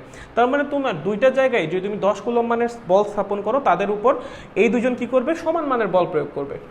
এই পয়েন্টে আর এই পয়েন্টে, এরকম দুইটা পয়েন্টে যদি তুমি 10 কুলম মানের বল স্থাপন করো, তাহলে এই 10 কুলম্বের উপর এই দুইটা চার্জ কি করবে, সমান মানের বল প্রয়োগ করবে। বলের মান সমান, আমি বলি না বল সমান, বল সমান মানে কি, মান আর দিক দুইটাই সেম। আর বলের মান সমান মানে কি, জাস্ট বলের মানটা সেম, ঠিক আছে? তাহলে এই পয়েন্ট আর এই পয়েন্টে কি, বলের মান সেম। ওকে, কার উপর প্রযুক্ত বল, এই 10 কুলম্বের উপর প্রযুক্ত বল। কে প্রয়োগ করবে, 20 কুলম এবং -10 কুলম। দেখো এই পয়েন্টে যদি তুমি 10 কুলমকে স্থাপন করো, এই প্লাসকে এই প্লাস কি করবে, বিকর্ষণ করবে। এই মাইনাস এই প্লাসকে কি করবে, আকর্ষণ করবে। মানে এইখানে এই পয়েন্টে দুইটা বলের ডিরেকশনই সেম। ভাইয়া দুইটা বলের ডিরেকশন যদি সেম হয়, কখনো লব্ধি শূন্য হওয়া সম্ভব, কখনোই সম্ভব না। সো এই পয়েন্টে লব্ধি বল কখনো শূন্য হওয়ার কোনো চান্সই নেই। এই পয়েন্টে আসো, এই প্লাসকে কি করবে, বিকর্ষণ। এই মাইনাস এই প্লাসকে কি করবে, আকর্ষণ। বলের মান সমান এবং ডিরেকশন কি, অপোজিট বা বিপরীত। তাহলে তখন কি হবে, যেহেতু দুইটা ভেক্টরের মান সমান এবং দিক বিপরীত, তাদের লব্ধি কি হবে, শূন্য হবে। সো অ্যান্সার হবে শুধুমাত্র x2। চলো এখন বুঝছো নাকি এখনো বুঝতে পারো নাই, বলো এখন বুঝছো নাকি এখন বুঝতে পারো নাই, বলো এবার বলো, বলো এবার বলো, এবার আমাকে জানাও বুঝতে পারছো নাকি বুঝতে পারো নাই। এবার বুঝতে পারা উচিত। আচ্ছা এবার না বুঝলে তাও বলো, তাও যদি না বুঝো তাও বলো। চলো এবার অন্তত জানাও বুঝতে পারছো নাকি বুঝতে পারো নাই। ক্লিয়ার ভাইয়া? ওকে ভাইয়া। যারা বলছিল ওই যে ডিরেকশন নিয়ে সমস্যা ছিল তাদের কি অবস্থা, তারা কি বুঝতে পেরেছো? এই লজ্জা পায় না কিন্তু, বলা লাগবে, পড়ালেখায় লজ্জা নাই কোনো, ওকে বলা লাগবে। আর যারা বলেছিল ডিরেকশনের সমস্যা তারা তারা কি বুঝতে পারছো? আচ্ছা বুঝছি, ওকে। অ্যান্সার কিভাবে লিখবো? আরে ভাইয়া এই এতক্ষণ ধরে যা বললাম এগুলাই তো ছিল। মানে লাইক তুমি লিখবা যে এই পয়েন্টে বলের মান সমান কিন্তু ডিরেকশন অপোজিট না, ডিরেকশন একই। সো এই পয়েন্টে লব্ধি বল হওয়া মানে লব্ধি বল শূন্য হওয়া সম্ভব না। আর এই পয়েন্টে মানও সমান দিকও বিপরীত, তাহলে এই পয়েন্টে লব্ধি বল কত হবে? শূন্য হবে। সো অ্যান্সার কি হবে? এই পয়েন্টটা হবে, মানে এই পয়েন্টটা, তারপরে যে অ্যান্সার লিখে দিবে এত মিটার দূরে এক্স কি বলে 20 কুলম থেকে এত মিটার দূরে, 20 কুলম থেকে অক্ষের উপর এত মিটার দূরে বিন্দুতে লব্ধি বল কি হবে? শূন্য হবে। মানে 20 কুলম থেকে 136.56 মিটার দূরে অক্ষের উপর কোনো বিন্দুতে 10 কুলম মানের চার্জ স্থাপন করলে তার উপর লব্ধি বল শূন্য হবে। এভাবে লিখে দিবা। বুঝছো বুঝছো বুঝছো? ওকে ওকে, আগেই আগেই এবার আগেই, ঠিক আছে হয়েছে? Okay good, very very good. Okay দেখো শোনা বাচ্চারা, শোনা শোনা শোনা ভাইয়ার কথা শোনা, ঠিক আছে? এবার আমরা কী করবো দেখো, এবার আমরা কী করবো, এবার অনেক সজ্জা একটা ম্যাথ করবো। কেমন ম্যাথ? অনেক সজ্জা ম্যাথ, অনেক সজ্জা সজ্জা, প্রচুর সজ্জা। চলো সোজা ম্যাথ করবো। দেখো শোনো 2 নম্বর। ওকে এই এই হ্যাঁ এইটার ব্যাসার্ধ 4 মিটার, এইটার ব্যাসার্ধ 3 মিটার, এদের এইটুকু দূরত্ব ধরো তোমার 18 মিটার। কত মিটার? 18 মিটার। ওকে, তোমাকে বলছে এটা একটা চার্জিত বস্তু যার মধ্যে 20 কুলম চার্জ আছে, এটা একটা চার্জিত বস্তু যার মধ্যে 50 কুলম চার্জ আছে, ঠিক আছে? তোমাকে বলছে এরা একে অপরের উপর কতখানি বল প্রয়োগ করবে। এরা একে অপরের উপর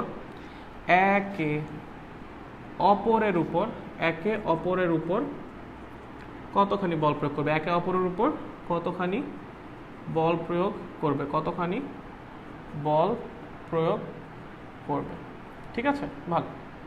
এখন দেখো মধ্যবর্তী দূরত্ব হলো 18 মিটার, আর এদের আকারটা দেখো, এক একজনের ব্যাসার্ধ 4 মিটার 3 মিটার। এখন 18-র কাছে 4 তো নগণ্য না, হ্যাঁ 4 ছোট, 18-র তুলনায় 4 ছোট, বাট নগণ্য তো না। নগণ্য মানে কি? মানে হিসাবে না গুনলেও যায় আসে না, এরকম তো না ভাই, এরকম তো না, নগণ্য তো না। সো যেহেতু নগণ্য না, তার মানে কুলম্বের সূত্র তুমি সরাসরি অ্যাপ্লাই করতে পারবে না।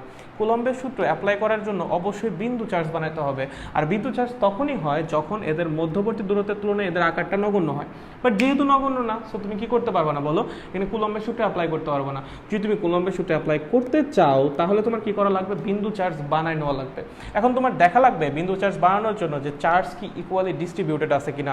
গোলকের মধ্যে চার্জ অলওয়েজ ইকুয়ালি ডিস্ট্রিবিউটেডই থাকে, ঠিক আছে? গোলকের মধ্যে চার্জ কি থাকে? অলওয়েজ ইকুয়ালি ডিস্ট্রিবিউটেডই থাকে। সো যেহেতু শেপটা গোলক, সো এখানে কোনো সমস্যা নাই, এখানে কোনো সমস্যা নেই। অন্য কোনো শেপ হলে আমাদের গাউসের লতে যাওয়া লাগতো, গাউসের ল চিন্তা ভাবনা করা লাগতো, বাট তোমাদের বই নর্মালি অন্য কোনো শেপ দেয়ও না, সো প্যারা খাওয়ার কোনো চান্সও নাই। যখন বড় হবা, মোটামুটি ভার্সিটি তুলবা, তখন প্যারা খাবা, ঠিক আছে? তখন হালকা একটু শিখা টিকা লাগবে। এছাড়াও গাউসের ল শেখার পর আমরা দেখবো নি কি কি আসতে পারে তারপরে, বাট আপাতত যেহেতু কুলম্বের ল দিয়ে এগুলা গোলকের শেপে আসবে, ঠিক আছে? কি আসবে? গোলাকার শেপে আসবে, সো সমস্যা নেই। যেহেতু গোলক, তার মানে চার্জ ইকুয়ালি ডিস্ট্রিবিউটেড আছে। এখন চার্জ ইকুয়ালি ডিস্ট্রিবিউটেড থাকলেও ভাইয়া আমরা এটাকে কেমনে বিন্দু চার্জ বানাবো? বিন্দু চার্জ বানানোর জন্য কি করা লাগবে? দেখো গোলকের চার্জ কোথায় থাকে? গোলকের চার্জ থাকে পৃষ্ঠে। পরিবাহী গোলকের চার্জ কোথায় থাকে? পৃষ্ঠে থাকে। পরিবাহী গোলকের চার্জ কোথায় থাকে ভাইয়া? পৃষ্ঠে থাকে। তাহলে চার্জ আছে পৃষ্ঠে, আমার চার্জটাকে কল্পনা করা লাগবে ভর কেন্দ্রে, ঠিক আছে? এমন না তুমি চার্জকে ভর কেন্দ্রে নিয়ে আসতেছো, এরকম না। তুমি চার্জকে ভর কেন্দ্রে কনসিডার করবা, আর কিছু না। এরকম না যে চার্জ আমার পৃষ্ঠে আছে, একে আমি টাইনা টুইনা ভর কেন্দ্রে নিয়ে আসবো, না। তুমি জাস্ট মনে মনে চিন্তা করবা চার্জ ভর কেন্দ্রে আছে। কি বললাম? তুমি মনে মনে চিন্তা করবা চার্জ কোথায় আছে? ভর কেন্দ্রে আছে, ঠিক আছে? এটা তখনই শুধুমাত্র চিন্তা করা সম্ভব যখন চার্জ ইকুয়ালি ডিস্ট্রিবিউটেড। যখন চার্জ ইকুয়ালি ডিস্ট্রিবিউটেড তখনই শুধুমাত্র এটা চিন্তা করা সম্ভব, আদারওয়াইজ না। না না, ঠিক আছে।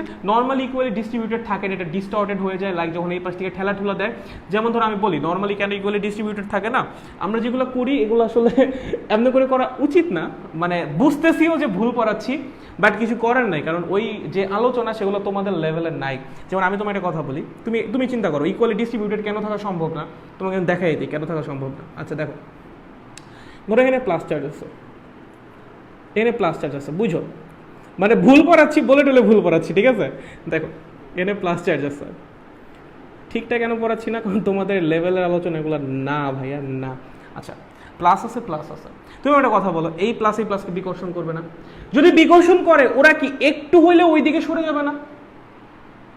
যদি ওকে বিকর্ষণ করে এই চার্জগুলো একটু হইলেও এই ভিতরের দিকে সরে যাবে না? লাইক এখান থেকে চার্জ সরে গিয়ে একটু হইলেও এই দিক গিয়ে বেশি জমা হবে না?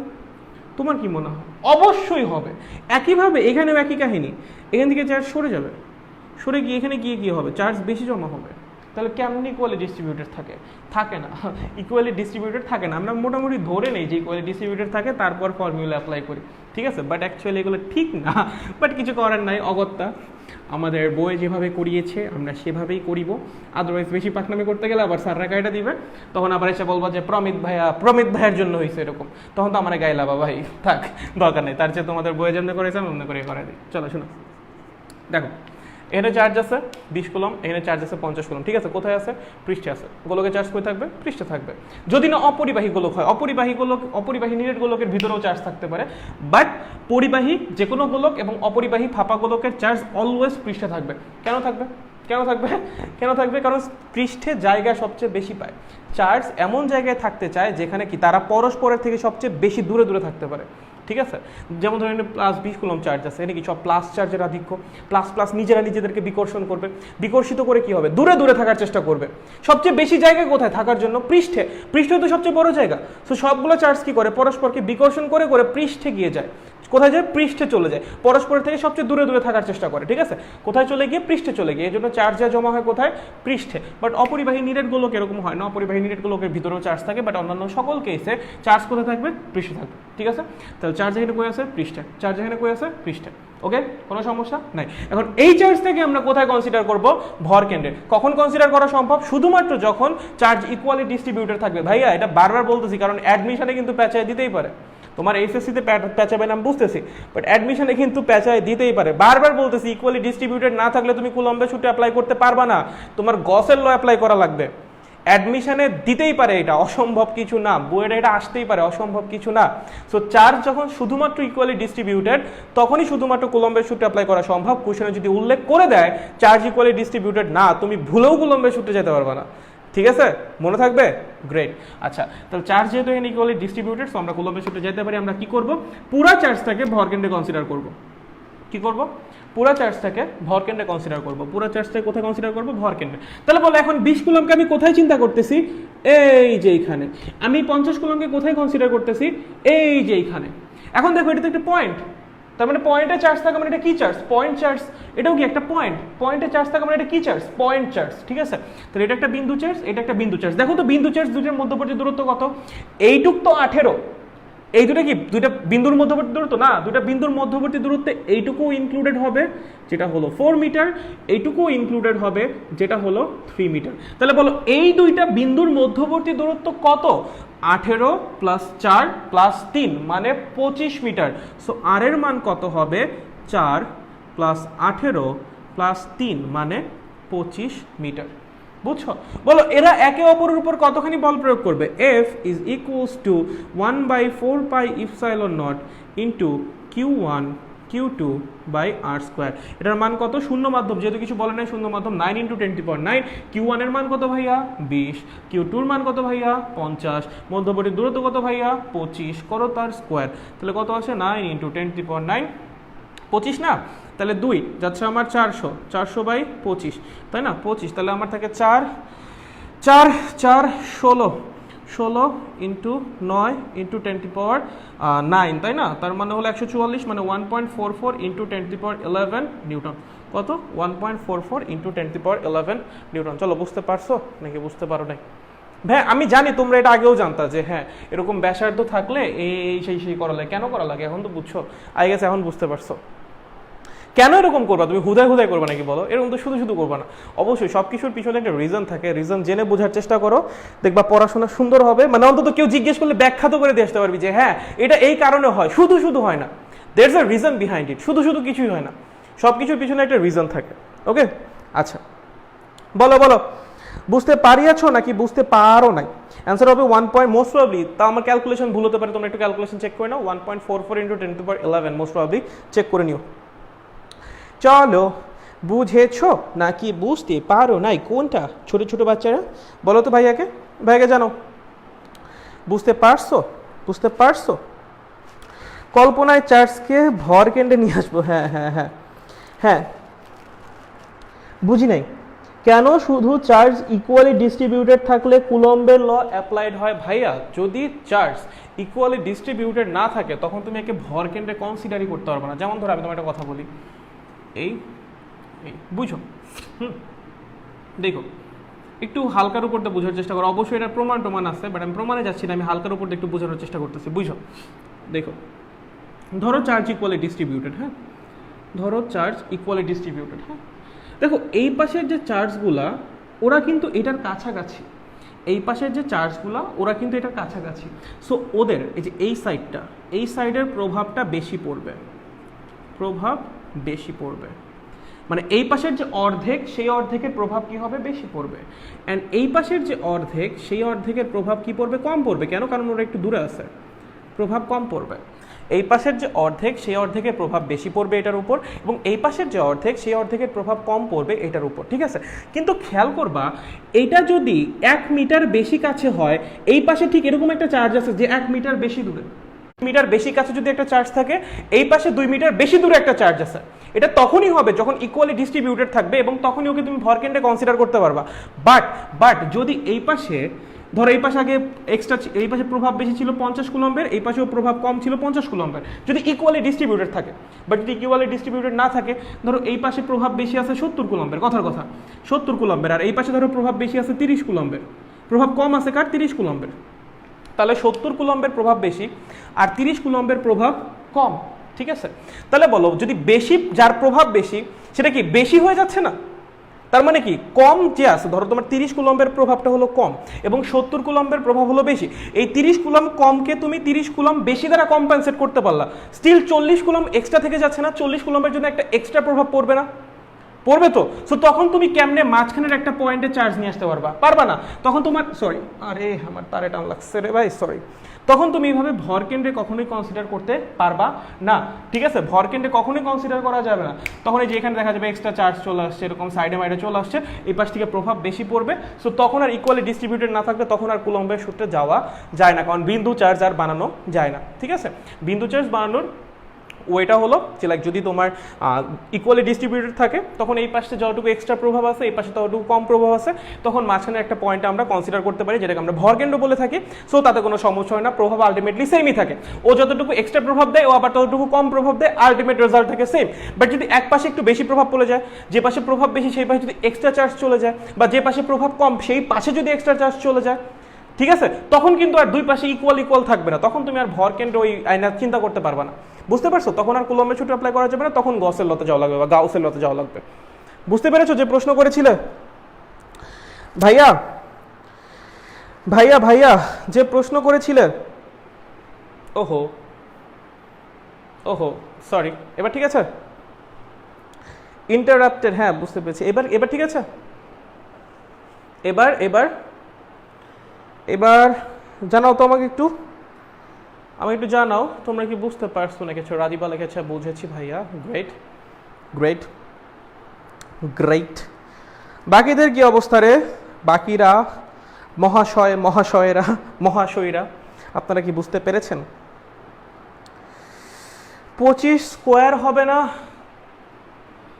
হ্যাঁ 25, আরে ভাইয়া একটা 25-এর সাথে একটা 50-কে কাটছি, কেটে 2 করছি, আচ্ছা এখানে 40 হবে, আমি 400 বানাই দিছি, 40 হবে, সরি 40 হবে, একটা ইয়া কম হবে, এখানে 1.6 হবে, এখানে 10 হবে, ঠিক আছে? আচ্ছা আমি একটা শূন্য বেশি দিয়ে দিছি, ঠিক আছে? আচ্ছা চিল, 25 স্কোয়ার হবে না, ওটা 25 হবে, ঠিক আছে। আচ্ছা চলো, এই জি ভাইয়া ক্লিয়ার, ওকে ওকে, বাকিদের কি অবস্থা? জি ভাইয়া ক্লিয়ার। এই এত স্যাড ইমোজি কেন রে, এত স্যাড ইমোজি কেন, কি হয়েছে? কিছু হয়েছে? এত স্যাড ইমোজি কেন? জি ভাইয়া বুঝছি, ওকে ভাইয়া ওকে, বুঝার জন্য ধন্যবাদ। আচ্ছা ভাই ইন্টারাপ্টেড ছিল, ভালো বুঝতে পারিনি। আচ্ছা আরেকবার দেখে নিও, তাহলে বুঝে যাবো হোপফুলি।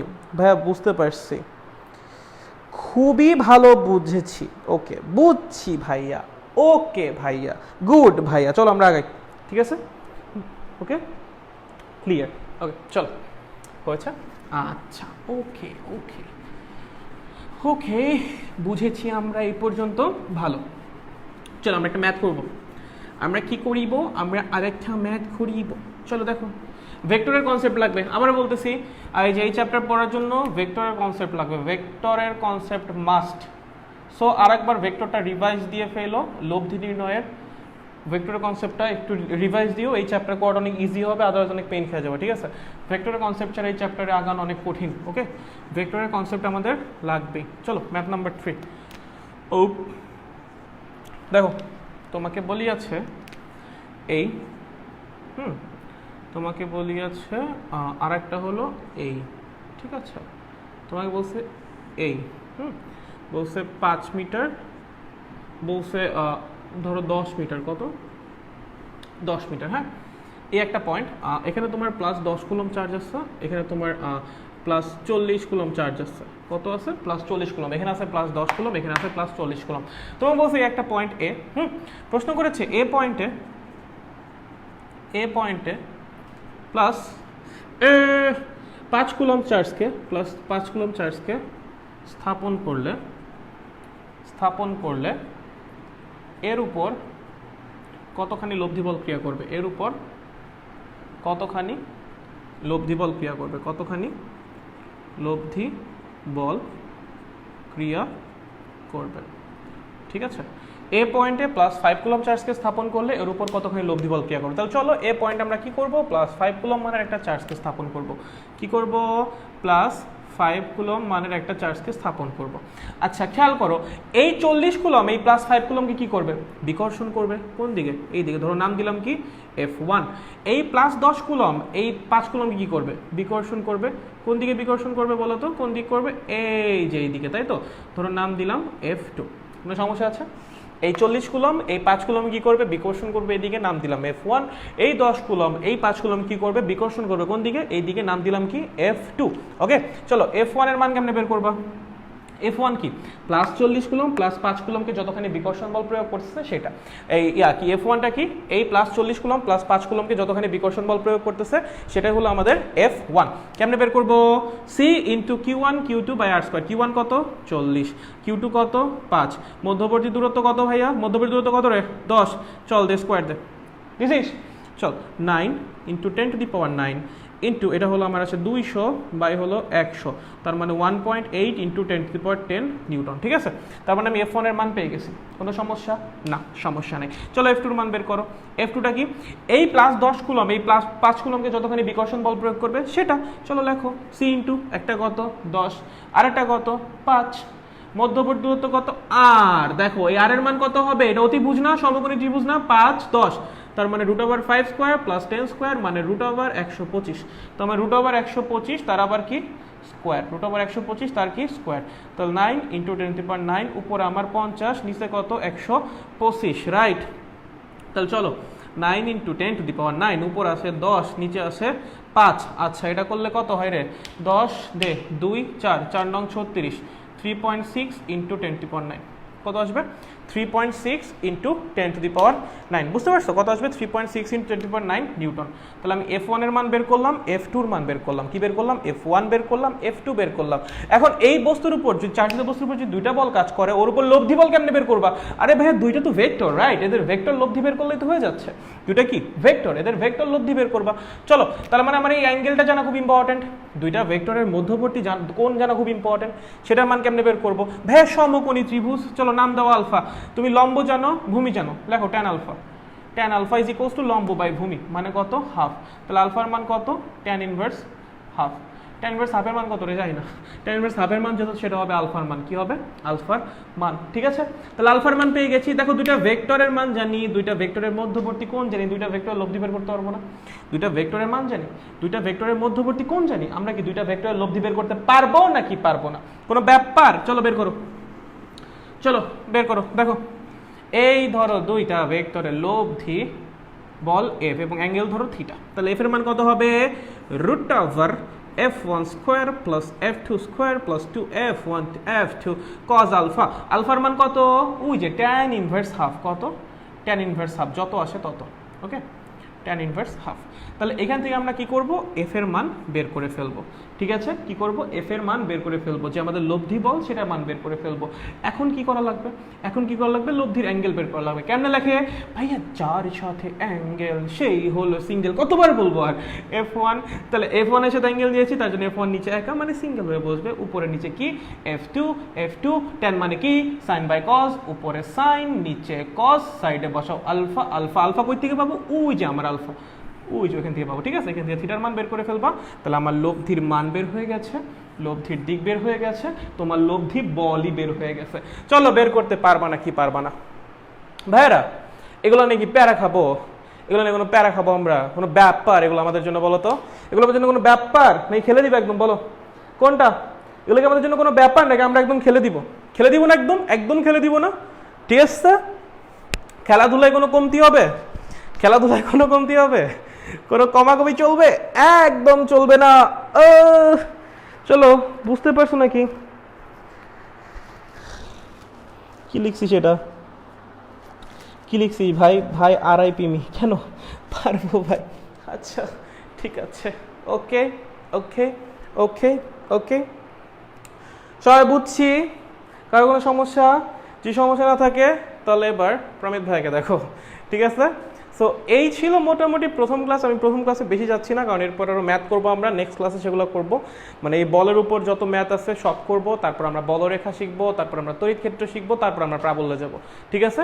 সো এখন অনেক ম্যাথ করা বাকি, আমাদের প্রচুর ম্যাথ করা লাগবে। কনসেপ্ট যে খুব বেশি এই চ্যাপ্টারে তা না, তবে কনসেপ্টগুলো যদি বুঝতে পারো ম্যাথ করাটা ইজি হবে। তুমি যদি কনসেপ্ট না বুঝে ম্যাথ করতে যাও, মানে হালকা একটু মারা খাওয়ার সম্ভাবনা অলওয়েজ থেকেই যাবে। সো যদি তুমি তোমার নিজের মারা খাওয়াকে আটকাইতে চাও, হালকা করে একটু কনসেপ্টগুলো বোঝার চেষ্টা করবা। ভাইয়া যেগুলো বলে কখন কোনটা অ্যাপ্লাই করা যাবে, কখন কোনটা অ্যাপ্লাই করা যাবে না, এগুলো একটু ভালো মতো বোঝার চেষ্টা করবা। পরের যাত্রাটুকু ভাইয়া ইজি করে দিবে, ঠিক আছে, প্যারা নাই, ওকে।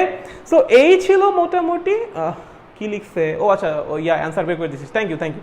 ওই যে অ্যান্সার বের করেছে, অ্যান্সারগুলো একটু বসাই নিবা, ঠিক আছে। ভাইয়া তো ক্যালকুলেশন এত পারে না, সো অ্যান্সার একটু তোমরা একটু বসাই নিও, ওকে। সো এই ছিল মোটামুটি আমাদের ফার্স্ট লেকচার।